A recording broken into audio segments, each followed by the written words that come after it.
So what frustrates me the most about the Justin Herbert disrespect is, people who weren't actually watching the Charger games feel the need to be able to speak up upon him. And now that he balled out against the Chiefs, he got that second win of his career against Patrick Mahomes.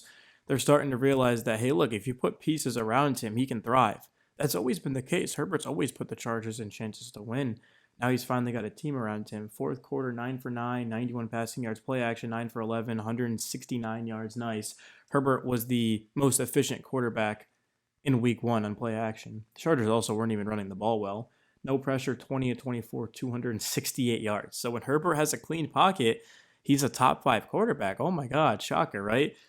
This is why I made a Charger channel 5 years ago, was because of Justin Herbert. I thought he was a generational talent. I thought he had what it takes to lead the Chargers, and I was right. And we're finally starting to see that. Of course, last season, I get he had that dud in the Texans game, but outside of that, Herbert was phenomenal.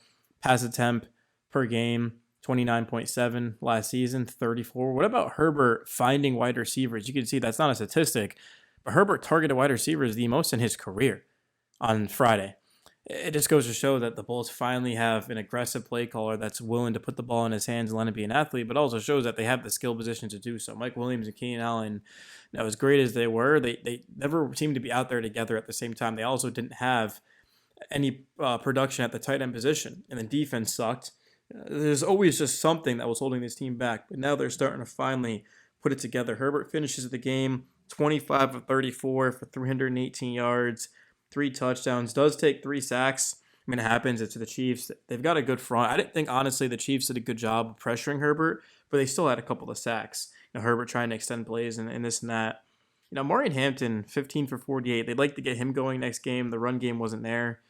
Very similar to last season. I think when Najee comes back, that will be cleaned up a little bit. But the story of this game is Justin Herbert's greatness, and then it's the receivers, like Quentin Johnston, 5 for 79 and 2 touchdowns. I was listening to How About Those Chiefs over on YouTube, of course, on this platform, and he said that Johnson looked like a future Hall of Famer. I thought that was funny, his reaction after the game.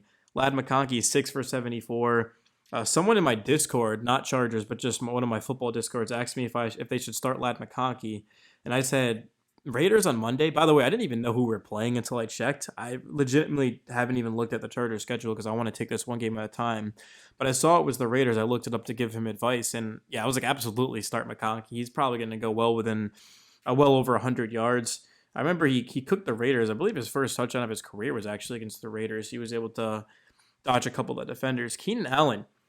I expected him to be productive this season, but not that productive. 7 for 68 and a touchdown. He also dropped a 20-yard pass that went off of his hands to the sideline, so he could have had an even bigger day. Allen was massive on third down as well. I mean, he had 15, not 15, I was going to say 15 targets is crazy. That was his long. He had 10 targets. So what about getting 10 targets? Tyler Conklin had a 33-yard catch, did fumble the ball, but McConkey knocked it out of bounds. Will Disley had a catch for 18 yards. Murray Hampton had 2 catches for 13 yards. Trey Harris had a catch for 11 yards. Kendrick Lambert-Smith did see a target, but they just weren't on the same page. And then Najee had a reception for 5 yards. So a bunch of different Chargers caught a pass, and that's exactly what Greg Roman wants to do. And he called this game very similarly to how he did in Baltimore, except they were runs. But this time they were disguised, sort of like distinguished as runs, and he turned them into passes. And that's exactly what Roman has to do, and it's exactly what he failed to do with Lamar Jackson. He didn't have the weapons in Baltimore, though. The Ravens, they kind of finally have weapons now. They've got DeAndre Hopkins and Zay Flowers and Mark Andrews, but Lamar never had any skill positions. Everything went into the defense.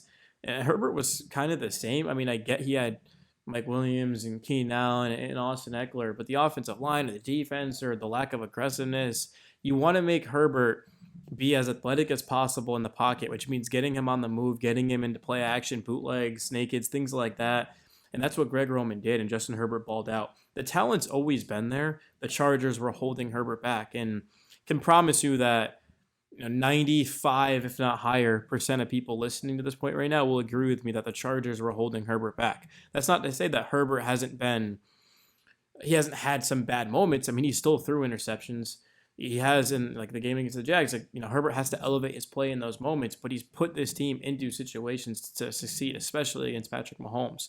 But when you don't get the ball back, that's the problem. When you do enough to get your team the lead, Like the Chargers were up 10-0 against the Chiefs last season in the first game they met, and the game after that, Herbert got them into field goal range. They made it and didn't get a stop. Third and long, and Mahomes made a play. So now we get to see what Herbert is capable of when he has everything he needs around him, and that's why I was so stoked about the Chargers coming into the start of the season.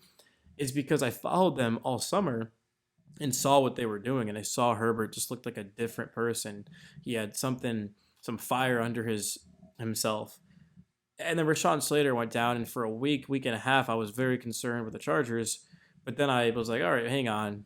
Let's see what Trey Pipkins can do. And he actually held his own. I thought the interior, well, Pipkins is on the outside, but you guys get my point. Is I thought the offensive line played very, very well, especially considering the Chiefs had, what was it, 4 penalties in their offensive line. They had some false starts. Jawan Taylor had 4 himself.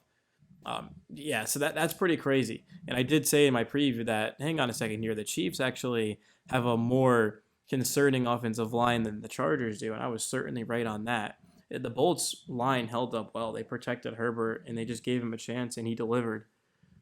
In terms of the defense, give them credit as well. Patrick Mahomes, 258 yards on 39 attempts. You'll live with it any single day, just 1 touchdown. It was actually Mahomes' legs that gave the Bolts an issue, 57 yards and a touchdown. And Mahomes just was able to buy time. Of course, he was able to get to the pocket late in this fourth quarter and throw an absolute laser over the Chargers defense.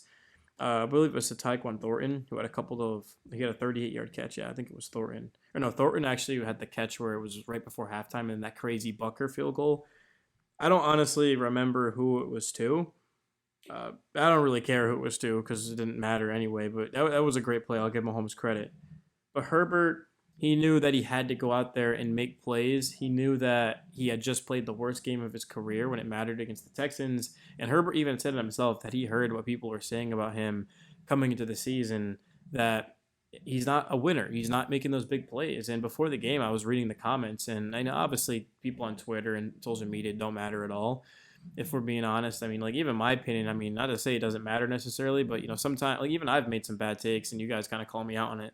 But I mean, when you say that Justin Herbert is overrated, he's never won anything, that's just a flat out terrible take, because the success is indicative of your team. Like Daniel Jones on the Giants was trash. And you look at Russell Wilson on Sunday was trash. Jackson Dart, if he starts week 2 against the Cowboys, which he won't, he'll be trash. All these quarterbacks for the Giants haven't been able to do anything because the offensive line, they don't have the proper pieces. But then he goes to the Colts, which their offensive line crushed it against the Dolphins, which I think honestly a D2 football team could probably crush it against the Dolphins with how freaking terrible they've looked in that culture lately. But the point is that you need coaching, you need an offensive line, you need guys to throw the football. Like everything has to go right, and you have to stay healthy. And the Chargers, they just haven't had much luck. They tried to bring in a bunch of big-time free agents like J.C. Jackson and Khalil Mack and all these names, and that guy in the interior from the Rams. He didn't really do much for us. I don't even remember his name, but like they tried to sign all these guys. That's not how you build it. You have to build it from the trenches. You have to build it from within. And the Chargers, that's what they've done. Like, Keenan Allen coming back. They drafted McConkey. They drafted Johnston. They drafted Hampton. Obviously, they drafted Justin Herbert. And they did bring in Najee Harris and Tyler Conklin. Like, they brought in free agents. But the majority of this team they drafted. They brought in Mekhi Becton as well. But we're seeing all the guys standing out are homegrown talent. And I still think the Chargers can win the Super Bowl. But it has you thinking, how would the Chargers have looked on Friday if they had a fully healthy Rashawn Slater? I mean, wow, it's awesome. And the Chiefs do play the Eagles on Sunday, by the way, so they could very well lose that game. And the Chargers, I mean, they could lose to the Raiders. It's not a free win. The Raiders last season were not good at all, but they looked a lot better. I haven't watched their Patriots game. I'm getting to that tomorrow. I'm trying to make it my mission to watch every single game.